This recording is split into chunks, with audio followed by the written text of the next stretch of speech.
When contemplating the notion of loving yourself, you hear it all the time and it sounds real good, yet it may come across so foreign or far-fetched.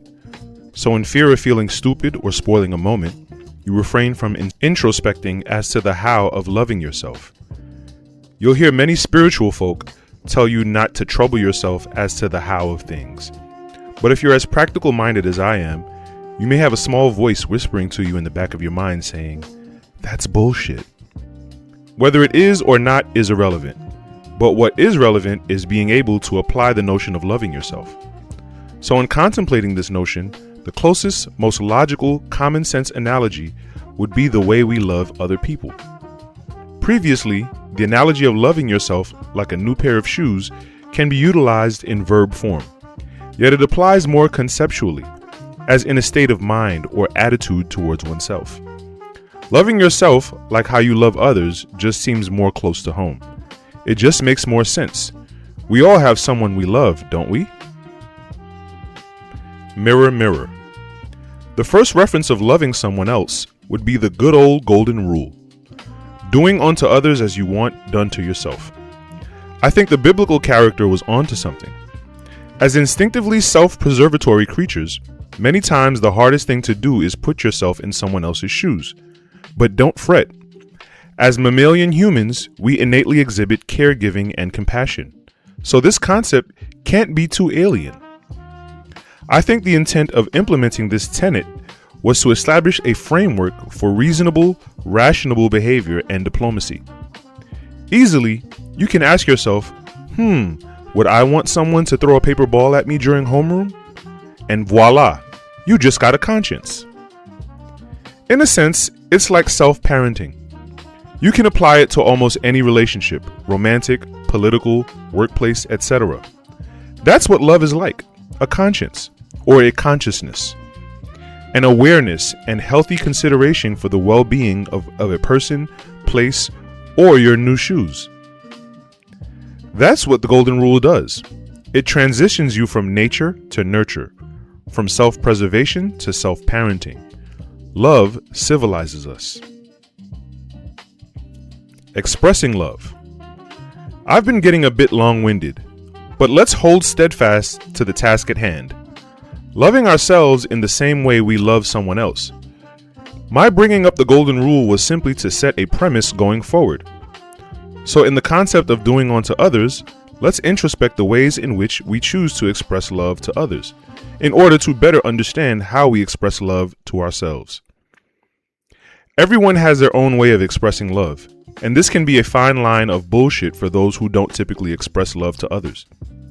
But for the sake of this book, we'll assume that everyone does, in their own way, possess a love language. There happens to be other books that have coined this theory and expounded upon it exhaustively. We won't go there. However, love languages are truly real. Who doesn't like receiving gifts, hearing a kind word, receiving a favor, spending quality time, or receiving a warm, endearing touch? Try it. Look in the mirror and say something nice to yourself. Go buy something you've always wanted, or do something you've always needed done, and see how that feels. Take a day off for your favorite hobby. Heck, go find a hobby. And most importantly, touch yourself. I said it. It feels good, doesn't it? Communication. When expressing love to someone else, it's never enough to just do nice things. You've got to verbalize and articulate what you feel. The inverse can be just as bad, if not worse. Saying you love someone but never showing it. But I digress. Love can be many things. Love can be a verb, a thought, a feeling, a moment. But most importantly, love can be a conversation. Scientists may theorize love as a form of insanity, but I beg to differ. I do believe that when emotions are checked and managed and articulated succinctly, directly, and in a timely fashion, love is expressed in anything but insanity. Love ought to be a sane, sobering experience, most intricately expressed in times other than that of anger. When angry, we tend to feel we're being our most honest, when in actuality, we're simply expressing an honest emotion of frustration. It doesn't necessarily mean that what we're saying is true or that there is truth behind it. It's simply a true emotion being revealed.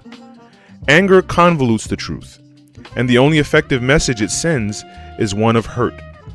In this, love can never abide. Love is emotionally mature and expresses itself in the utmost absence of anger. So if you want more love communicated in your life, check your feelings at the door. Tough love. Loving someone isn't always easy. At least it should be easy most of the time. So because loving someone can be hard, you have to love hard. You can't always pacify behavior that hurts you. You can't always say yes. We all know that just because something feels good to us, it doesn't necessarily mean it's good for us. That sex may feel good. That kind of food may feel good. That TV show may make us feel good. That kind of music may make us feel good. But it isn't necessarily good for us. You know what I'm talking about. Telling yourself no, or telling yourself you need to get your shit together, can be the best thing for you, but also the hardest thing. One, you're making the decision out of mental judgment, yet you must also pay attention to your heart, being that you are making this decision out of love for yourself. No means love.